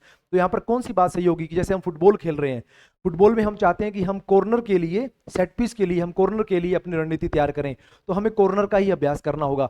हम तैयारी तो कॉर्नर के लिए करना चाहते हैं, लेकिन हम शूटिंग का अभ्यास करें तो कॉर्नर उससे तैयार नहीं होंगे, उससे शूटिंग ही तैयार होगी। तो कॉर्नर का अगर आप अभ्यास करना चाहते हैं तो वैसी ही ड्रिल्स आप करेंगे तो उससे आपके कॉर्नर के लिए अभ्यास हो जाएगा। अगर क्रिकेट के अंदर आप विकेट कीपिंग का अभ्यास करना चाहते हैं तो आप हवा में ऊंचे फेंक फेंक के कैच लेंगे तो विकेट कीपिंग का अभ्यास नहीं होगा। विकेट कीपिंग का अभ्यास विकेट के पीछे खड़े होकर ही होगा। तो वैसी ही ड्रिल्स आपको बनानी होगी जो गेम के अंदर आपको मिलने वाली हैं। ये क्या कहता है? खेल स्थितियों का अनुकरण करने वाले अभ्यास या फिर drills that stimulate game situation. Question number 81, खेल प्रशिक्षण में पीरियडाइजेशन अवधिकालीनता का क्या महत्व है? अवधिकालीनता या फिर पीरियडाइजेशन, जिसमें हम कुल अवधि जो है आपके ट्रेनिंग की, जैसे मान लो कि मैं 1 साल बाद कोई कंपटीशन खेलने वाला हूं, तो उस 1 साल जो है, 1 साल को मैं छोटे छोटे भाग में बांट लूंगा, छोटे छोटे टुकड़ों में बांट लूंगा। वो मैं क्यों करूंगा? यहां पर क्या पूछ, खेल प्रशिक्षण में पीरियडाइजेशन का क्या महत्व है? यह निरंतर प्रगति, यह निरंतर प्रशिक्षण तीव्रता सुनिश्चित करता है कि हमें यह सुनिश्चित करता है कि निरंतर हम अच्छी इंटेंसिटी के साथ अभ्यास करते रहें। यह चोट के जोखिम को बढ़ाता है, बढ़ाता नहीं है, कम करता है। यह एथलीट को सही समय पर टॉप प्रदर्शन पर पहुंचने में मदद करता है। और एक होगा यह आराम और रिकवरी की आवश्यकता को कम करता है। तो ये बात क्या ठीक होगी यहां पर कि आप टॉप फॉर्म पर, कि आपने अगर समय को बांट लिया है, अगर आपने समय को बांट लिया है तो आपको एग्जैक्टली पता होगा कि मुझे ये पहले 2 महीने में क्या करना है, फिर 2 महीने में, फिर 2 महीने में, और किस तरह से मैं अपने सर्वश्रेष्ठ प्रदर्शन पर उस 1 महीने में, उन 10 दिनों में पहुंच पाऊंगा जब मेरा टूर्नामेंट है, जब मुझे प्रतियोगिता खेलनी है। तो टॉप फॉर्म में पहुंचने में आपको ये मदद करता है पीरियडाइजेशन। कंट्रोल आपके हाथ में आ जाता है, इसलिए आप इसमें इसका उपयोग करते हैं। क्वेश्चन नंबर 82, सुपर कंपनसेशन का अर्थ है। सुपर कंपनसेशन एक अंग्रेजी का शब्द है जिसका अर्थ क्या है? ट्रेनिंग की थकान, सेकंड विंड, लोड का अनुकूलन या फिर ऑक्सीजन ऋण, या फिर ऑक्सीजन कर्ज, या फिर ऑक्सीजन डेब्ट। सुपर कंपनसेशन का क्या अर्थ है? सुपर कंपनसेशन का अर्थ है कि लोड का अनुकूलन होना, कि जो आपको व्यायाम करवाया गया, उस व्यायाम से जो थकान हुई, उस थकान से जब रिकवर करोगे ना, तो रिकवर करने के साथ ही जो लोड आपको पहले दिया गया है, जैसे मान लो कि आपको कोई 2 थप्पड़ मारे, आपको रोज कोई 2 थप्पड़ मारे, तो 7वें दिन क्या होगा? वो 2 थप्पड़ आपको असर करना बंद कर जाएंगे, फिर आपको 3 थप्पड़ लगाने पड़ेंगे, या फिर 3 चांटे जो है वो लगाने पड़ेंगे, तो अनुकूलन हो जाएगा। उसी तरह से आपको रनिंग करवाई, पहले दिन 1 किलोमीटर दौड़े, बड़ा मुश्किल लगा, दूसरे दिन 1 किलोमीटर, तीसरे दिन 1 किलोमीटर, चौथे दिन 1 किलोमीटर, 5वें दिन, छठे दिन, 7वें दिन, फिर धीरे धीरे छठे 7वें दिन जाके 1 किलोमीटर क्या हो जाएगा? अनुकूलन हो जाएगा, शरीर 1 किलोमीटर दौड़ना सीख जाएगा। ठीक इसी तरह से इसको क्या कहा जाता है? सुपर कंपनसेशन कहा जाता है। और सुपर कंपनसेशन नेचुरल प्रोसेस है, ये एक नेचुरल प्रोसेस। सुपर कंपनसेशन भार का अनुकूलन या फिर लोड का अनुकूलन, द ट्रेनिंग फिनोमिनन, यहाँ पर एक प्रशिक्षण घटना जिसे सुपर कंपनसेशन कहा जाता है, जिसे विगर्ट के नियम के रूप में भी जानते हैं, जिसको विगर्ट के नियम के रूप में भी जानते हैं। सुपर कंपनसेशन का वर्णन पहली बार 1941 में पोल ब्रोट द्वारा किया गया और बाद में इस पर हंस सेली द्वारा चर्चा की गई, जिन्होंने इसे सामान्य अनुकूलन सिंड्रोम या फिर जनरल एडेप्टेशन सिंड्रोम के नाम से भी बुलाया। ये बात भी ध्यान रखनी है कि इसको किस और अन्य नाम से जाना जाता है, GAS जनरल एडेप्टेशन सिंड्रोम, और विगर्ट लो के नाम से भी इसको जाना जाता है। ये दोनों बातें आप अपने नोट्स के अंदर ऐड कर लीजिए भाई, अगर आपके पास इसके संबंध में जानकारी नहीं है तो। आगे बढ़ते हैं। क्वेश्चन नंबर 83, अवधिकालीनता पीरियडाइजेशन नामक अवधारणा के जनक कौन है? कि छोटे छोटे काल में इसको बांटना, इसका जनक कौन है? किसने इसके बारे में बताया? बोम्पा, हरे, मार्टिन या फिर मैटविएव? किसके द्वारा इस कथन के बारे में या फिर इस अवधारणा के बारे में बताया गया सर्वप्रथम? किसने बताया भाई, बताइए फटाफट।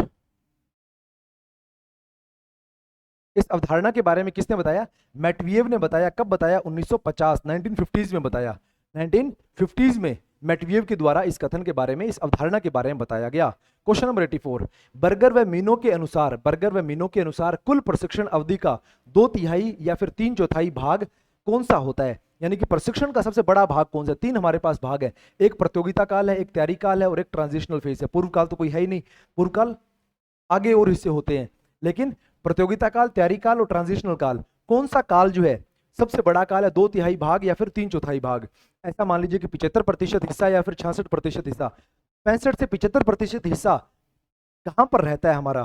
प्रतियोगिता काल में, तैयारी काल में, या फिर ट्रांजिशनल काल में? तो किस में रहता है? तैयारी काल में ये रहता है। किस में रहता है? तैयारी काल में ये रहता है। आप यहां पर देख रहे हैं कुछ बुक्स देख रहे हैं, इसमें तैयारी काल है, प्रतियोगिता काल है, संक्रमण काल है, इनके क्या क्या समय रहता है, आधार निर्माण कंडीशनिंग फेज इसको बोला जाता है। बर्गर और मीनो के अनुसार कुल अवधि का 2/3 या फिर 3/4 भाग है।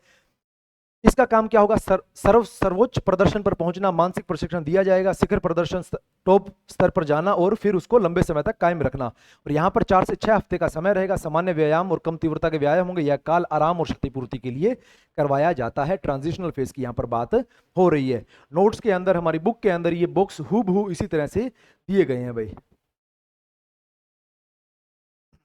क्वेश्चन नंबर 85, प्रयोजन काल ऑपरेटिव प्लान के रूप में किसे जाना जाता है? ऑपरेटिव प्लान के रूप में किसे जाना जाता है? Macro period, meso period, micro और उक्त में से कोई नहीं। सबसे छोटा कौन सा काल है इनमें से?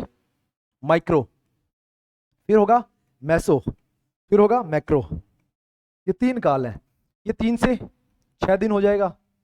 3 से 6 दिन, 10 दिन कर लो, 3 से 10 दिन कर लो इसको। 3 से 6 दिन या 3 से 10 दिन हो जाएगा। ये 3 से 6 सप्ताह हो जाएगा। ये डेज में होगा, ये वीक्स में होगा, हफ्तों में होगा। और ये 3 से 12 महीने, ये मंथ्स में होगा। ये किस में होगा? मंथ्स में होगा। तो बीच का जो काल है ऑपरेटिव प्लान मैसो, इसको क्या कहा जाता है? इसको ऑपरेटिव प्लान कहा जाता है, मैसो को। क्यों? क्योंकि जब आप प्लानिंग करते हैं, ये तो आपको टारगेट देख रहा है सिर्फ कि 1 साल बाद मैं ये टूर्नामेंट खेलूंगा, इस दिन ये टूर्नामेंट होने वाला है, वो टारगेट दिया। उस टारगेट के बाद आप इस पूरे टारगेट को महीनों के अंदर बांटेंगे। 5 सप्ताह के छोटे छोटे टुकड़े करेंगे, हफ्ते के टुकड़ा 6 सप्ताह के, 4 सप्ताह के छोटे छोटे टुकड़े होंगे। उस 12 टुकड़े होंगे, 10 टुकड़े होंगे। फिर उन टुकड़ों के अंदर आप क्या बनाओगे? उन टुकड़ों के अंदर आप माइक्रो पीरियड्स बनाओगे, माइक्रो साइकिल्स बनाओगे। अब माइक्रो साइकिल जो है उसके अंदर प्रभाव पता नहीं लगता।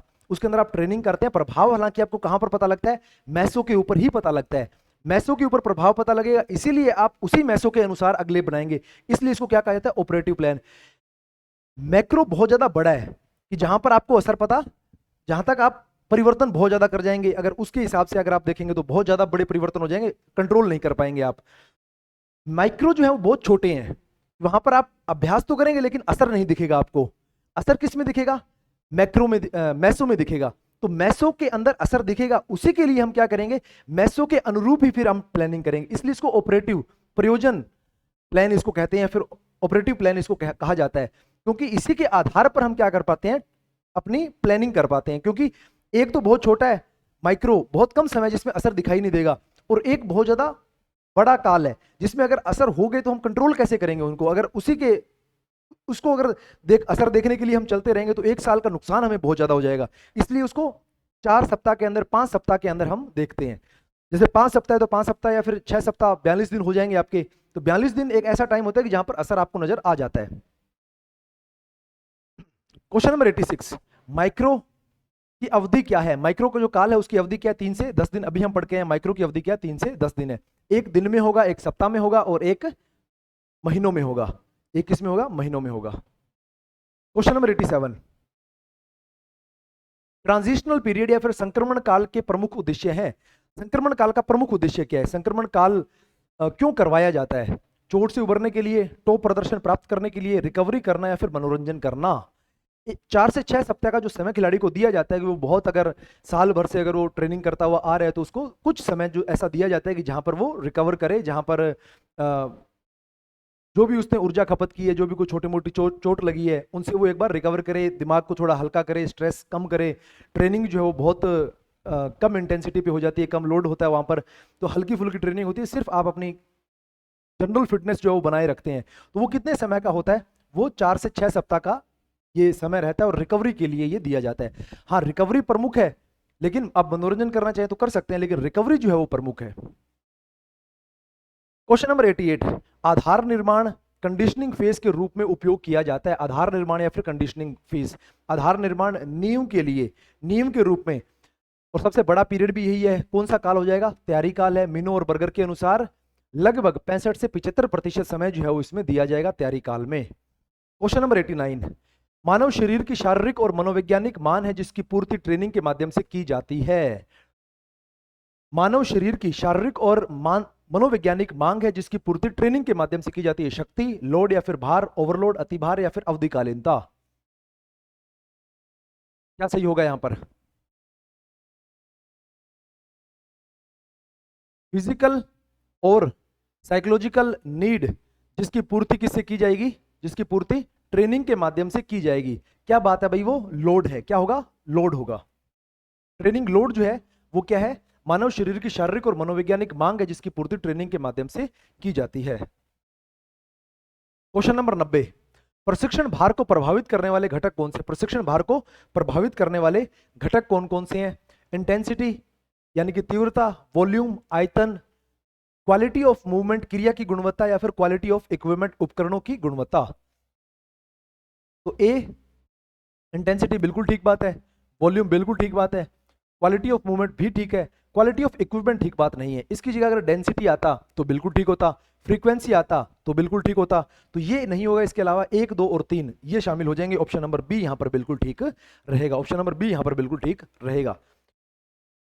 क्वेश्चन नंबर 91, प्रशिक्षण भार ट्रेनिंग लोड के संबंध में सत्य कथन की पहचान करें। ट्रेनिंग लोड के संबंध में हमें सत्य कथन को पहचान करना है। तीव्रता व आयतन को एक साथ बढ़ाया जा सकता है। तीव्रता और आयतन रात और दिन जैसे हैं, दोनों को एक साथ नहीं रखा जा सकता।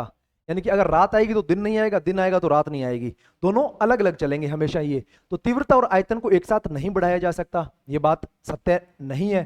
तीव्रता को बढ़ाने हेतु आयतन को कम करना पड़ेगा, ये बात बिल्कुल ठीक है कि आप तीव्रता को बढ़ाना चाहते हैं तो आपको आयतन या फिर वॉल्यूम को कम करना पड़ेगा, दोनों एक साथ कभी भी नहीं बढ़ेंगे। तीव्रता का संबंध क्वांटिटी से है, तीव्रता या फिर इंटेंसिटी का संबंध क्वांटिटी से ना होकर क्वालिटी से है, गुणवत्ता से है, ये बात बिल्कुल ठीक नहीं है। घनत्व या फिर डेंसिटी को बढ़ाने से थकान से मुक्ति मिलेगी। घनत्व यानी कि सघनता को बढ़ाने से क्या होगा, वर्कआउट जो है वो मुश्किल हो जाएगा, वर्कआउट मुश्किल हो जाएगा, रेस्ट का समय वहां पर नहीं मिलेगा। तो ऑप्शन नंबर बी यहां पर बिल्कुल ठीक है, ऑप्शन नंबर बी यहां पर बिल्कुल ठीक है। क्वेश्चन नंबर 92, जंप ट्रेनिंग के नाम से जाने जाने वाली विधि है। जंप ट्रेनिंग किसको कहा जाता है, सर्किट ट्रेनिंग, फार्टलैग, प्रेशर ट्रेनिंग, या फिर प्लायोमेट्रिक्स ट्रेनिंग। किसको जंप ट्रेनिंग के नाम से जाना जाता है, जंप ट्रेनिंग कह लो या फिर SCC, strengthening, shortening, stretching, shortening cycle के नाम से भी जाना जाता है, डेप्थ जंप भी नाम से जाना जाता है। जंप ट्रेनिंग प्लायोमेट्रिक्स को कहा जाता है, किसको कहा जाता है, प्लायोमेट्रिक्स को। फ्रेड विल्ट और यूरी वर्कोसेंस्की के द्वारा ये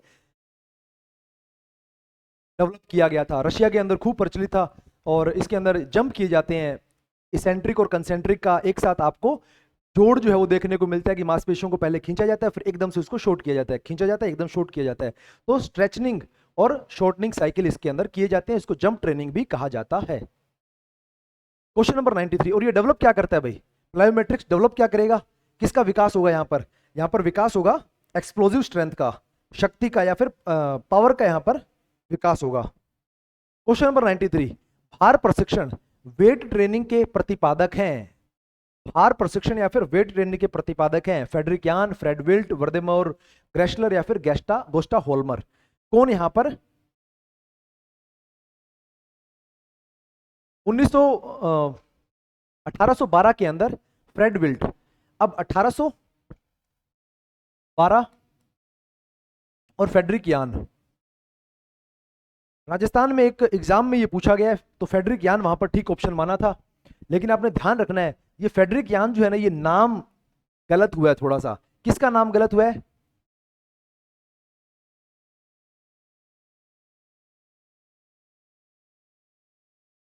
फ्रेडरिक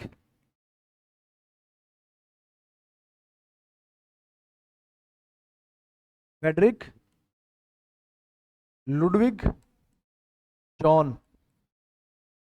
तो ये किसी नोट से ये प्रश्न बना होगा वो, तो वो फेडरिक तो उठा लिया, लुडविग को नहीं उठाया, और जॉन है ये जय, अगर राइटिंग इधर उधर होगी तो जॉन यान बन गया वो, तो फेडरिक यान बन गया ये। तो फेडरिक यान नहीं है ये, फेडरिक लुडविग जॉन है, जो 1811 में टर्नबरीन आंदोलन चलाया, जिन्होंने 1811 में जिन्होंने जिम्नास्टिक को नया रूप दिया। तो ये व्यक्ति कौन है, फेडरिक लुडविग जॉन है, जो फेडरिक यान बन गया। ध्यान रखना है इसका भी, 1812 के अंदर इन्होंने वेट ट्रेनिंग शुरू की। तो ये व्यक्ति कौन है, फेडरिक लुडविग जॉन है। तो ये फेडरिक यान के नाम से जो यहां पर देख रहे हैं ना, फेडरिक लुडविग जॉन है ये। क्वेश्चन नंबर 94, फार्टलैग प्रशिक्षण, फार्टलैग मेथड के प्रतिपादक हैं। फार्टलैग के प्रतिपादक कौन है, फार्टलैग मेथड के प्रतिपादक कौन है, फार्टलैग जिसको स्पीड प्ले कहा जाता है स्वीडिश के अंदर, एक ऐसा मेथड एंड्योरेंस का मेथड है जिसके अंदर गति जो है वो स्पेसिफिक नहीं होती है, गति निरंतर बदलती रहती है ऊंचावच के हिसाब से। अगर आप ऊंचाई पर जा रहे हैं तो गति धीमी हो जाएगी, अगर ढलान पर है तो गति तेज हो जाएगी। इसी तरह से अलग अलग ऊंचावच के हिसाब से, अलग अलग सतह के हिसाब से गति जो है वो बदलती रहती है। तो यहाँ पर व्यक्ति कौन है? फ्रेडरिक यान, फ्रेड विल्ट, वर्देमोर ग्रेशलर या फिर गोस्टा होल्मर। तो ये व्यक्ति कौन है? गोस्टा होल्मर, 1937 के आसपास गोस्टा होल्मर। क्वेश्चन नंबर 95 देखते हैं। परिधि प्रशिक्षण सर्किट ट्रेनिंग के प्रतिपादक कौन है? सर्किट ट्रेनिंग, जहां पर सर्किट होते हैं और खिलाड़ी जो है वो निरंतर क्या करता है? अलग अलग सर्किट के ऊपर मूव करता रहता है। हेटिंगर व मूलर, मॉर्गन और एडमसन, वेल्देमोर ग्रेशलर, अर्नेस्ट वैन ओकेन, कौन यहां पर व्यक्ति होंगे? कौन यहां पर व्यक्ति होंगे भाई? यहां पर व्यक्ति को ना मॉर्गन और एडमसन है। और कहां पर ये डेवलप हुआ ये भी आपने ध्यान रखना है। कहां पर ये डेवलप हुआ? Leeds university.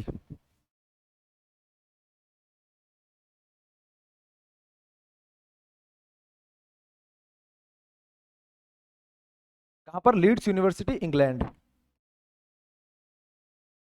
ये भी आपने ध्यान रखना। एक प्रश्न ऐसा भी पूछा गया कि कौन से संस्थान के अंदर इन्होंने ये डेवलप किया? लीड्स यूनिवर्सिटी में ये डेवलप किया गया था। Question number 96। सहनशीलता, सहनशीलता यानी कि एंड्योरेंस, एंड्योरेंस और स्ट्रेंथ, स्ट्रेंथ के विकास में सहायक विधि है लगातार, कॉन्टिन्यूस मेथड, प्रतिरोध जिसको आप वेट ट्रेनिंग भी कहते हैं, रेजिस्टेंस ट्रेनिंग भी कहते हैं, परिधि परीक्षण, परिधि यानी कि सर्किट ट्रेनिंग, और उक्त सभी। तो सही उत्तर यहां पर कौन सा हो जाएगा? परिधि परीक्षण। इन दोनों के अंदर एंड्योरेंस और स्ट्रेंथ दोनों को, या फिर स्ट्रेंथ एंड्योरेंस डेवलप करेगा, स्ट्रेंथ एंड्योरेंस डेवलप करेगा। दोनों की दोनों बातें यहां पर ठीक हो सकती हैं। Question number 97। यूज इट और लूज इट, प्रयोग करें या खो दें, किस प्रशिक्षण सिद्धांत का संदेश है? यूज इट और लूज इट किस प्रशिक्षण सिद्धांत का संदेश है? विविधता का सिद्धांत, प्रिंसिपल ऑफ वैरायटी, आराम और क्षतिपूर्ति का सिद्धांत, principle of rest and recovery, प्रतिवर्तीता का सिद्धांत, प्रिंसिपल ऑफ रिवर्सिबिलिटी, व्यक्तिगत विभिन्नता का सिद्धांत, प्रिंसिपल ऑफ इंडिविजुअलिटी।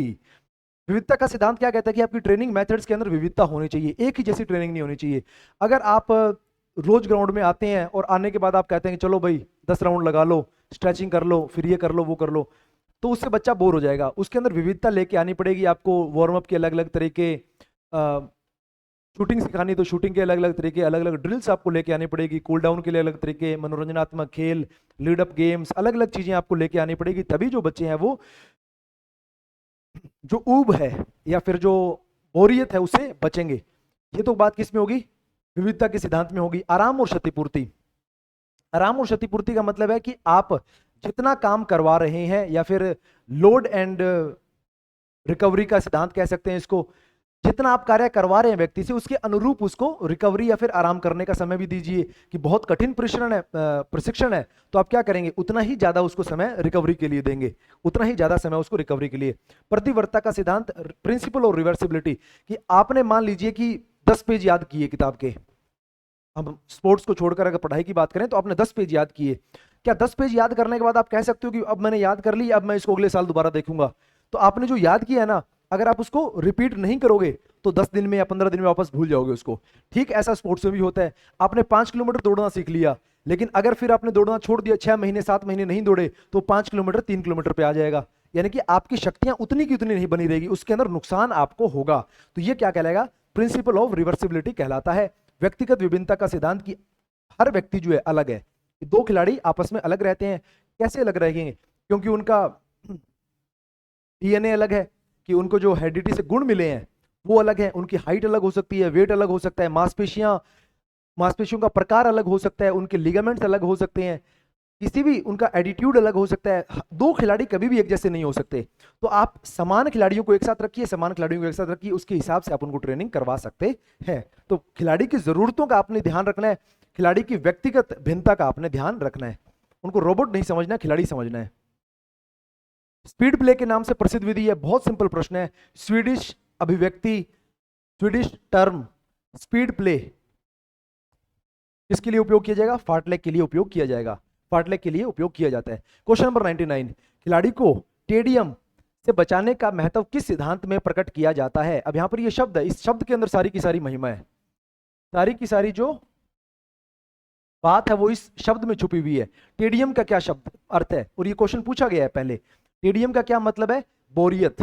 खिलाड़ी को बोरियत से, मोनोटोनी, एक रास्ता से बचाने के लिए क्या किया जाएगा? वैरायटी लेके आनी पड़ेगी। हमें क्या करना पड़ेगा? वैरायटी लेकर आनी पड़ेगी। हमें प्रिंसिपल ऑफ वैरायटी का उपयोग करना पड़ेगा, विविधता का उपयोग करना पड़ेगा, तभी जो खिलाड़ी है वो बोर नहीं होगा। वो क्या नहीं होगा? बोर नहीं होगा। अंतिम क्वेश्चन की तरफ, क्वेश्चन नंबर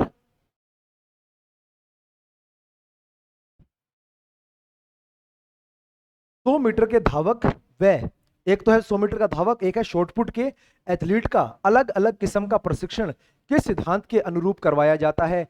भार की प्रगतिशीलता का सिद्धांत, व्यक्तिगत विभिन्नता का सिद्धांत, principle of individuality, principle of specificity of load, विशेषता का सिद्धांत, या फिर प्रिंसिपल ऑफ डिमिनिशिंग रिटर्न्स? किस सिद्धांत का हम यहाँ पर बात कर रहे हैं? तो ऊपर के दो सिद्धांत जो उनके बारे में हमारी बात हो चुकी है। प्रोग्रेसिव ओवरलोड का धीरे धीरे आपको ओवरलोड करना है, धीरे धीरे खिलाड़ी की क्षमता के अनुसार आपने उसको ओवरलोड की तरफ लेके जाना है। दूसरा है, इसके बारे में बात हो चुकी है, विशिष्टता का सिद्धांत, principle of specificity of load. जो आप देखना चाहते हैं, जो खिलाड़ी से आप ट्रेनिंग लेना चाहते हैं, जो उसको कार्य करवाना चाहते हैं, वैसे ही आप उसको डेवलप कीजिए। अगर किसी बच्चे को आप इतिहास पढ़ाएंगे तो इतिहास में अच्छा हो जाएगा, किसी को अगर आप फुटबॉल खिलाएंगे तो फुटबॉल में अच्छा हो जाएगा।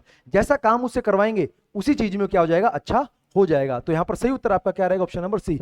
ऑप्शन नंबर डी के अंदर लिखा हुआ है प्रिंसिपल ऑफ डिमिनिशिंग रिटर्न, हासमान प्रतिफल का सिद्धांत। इसका मतलब क्या है कि अगर आप बिल्कुल एकदम नए नए हैं, अभ्यास करने के लिए गए हैं, तो एकदम से आप खूब सारा रिजल्ट वहां पर देखेंगे। जैसे जैसे आप वहां पर पुराने होने लगेंगे तो वहां पर रिजल्ट उतनी तेजी के साथ मिलना बंद हो जाएगा।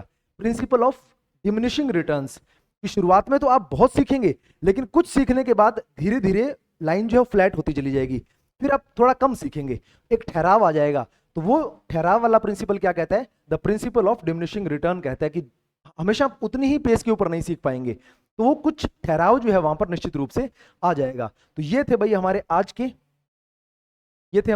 100 प्रश्न। 50 प्रश्न आज किए, 50 प्रश्न हमने पहली क्लास में किए। तमाम जो मेरे साथी इस कक्षा में मेरे साथ जुड़े वो कृपया करके इस चैनल को जरूर ज्वाइन कीजिए। हमारा टेलीग्राम चैनल है, इन क्लासेस के बारे में जो भी जानकारियां हैं और इस जो भी आप नोट्स देखते हैं वो इस पुस्तक के अंदर आपको मिल जाएंगे। तैयारी कर लो एप्लीकेशन से, आपको ये पुस्तक जो है वो मिल जाएगी। अगर आप हमारे प्लेटफॉर्म पर चल रही पुस्तक, टेस्ट सीरीज, कोर्सेज किसी भी तरीके से हमारे साथ जुड़ना चाहते हैं तो आप टेलीग्राम चैनल को ज्वाइन कीजिए, या फिर आप हमारी ऑनलाइन जो एप्लीकेशन है, हमारी ऑनलाइन जो ऐप है तैयारी कर लो, उसके साथ भी जुड़ सकते हैं और अपना अध्ययन नियमित रूप से कर सकते हैं। क्लासेस अगर आपको पसंद आती है तो लाइक बटन जो है ना उसके साथ थोड़ी सी दुश्मनी कीजिए, उसको दबा दीजिए आप। और अगर आप चाहते हैं कि निरंतर आपको कंटेंट ऐसा मिलता रहे, निरंतर हम यहाँ पर पढ़ते रहें, तो क्लासेस को शेयर कीजिए। आपके शेयर करने से हमारा जो हौसला है वो खूब बढ़ता है और हमें लगता है कि विद्यार्थियों को इससे फायदा हो रहा है, विद्यार्थी ऐसा कंटेंट देखना चाहते हैं। तो हम निश्चित रूप से आपके लिए इससे और बेहतर कंटेंट तैयार करने का प्रयास करेंगे। तो अगर हमारे कार्य से आप खुश हैं तो लाइक, कमेंट, सब्सक्राइब जो भी आप करना चाहते हैं कीजिए। हाँ, सब्सक्राइब करना बिल्कुल भी आपने नहीं भूलना है। तमाम साथी जो मेरे साथ इस सेशन में जुड़े उन सबका मैं बार बार धन्यवाद ज्ञापित करता हूं। सभी साथियों को नमस्कार।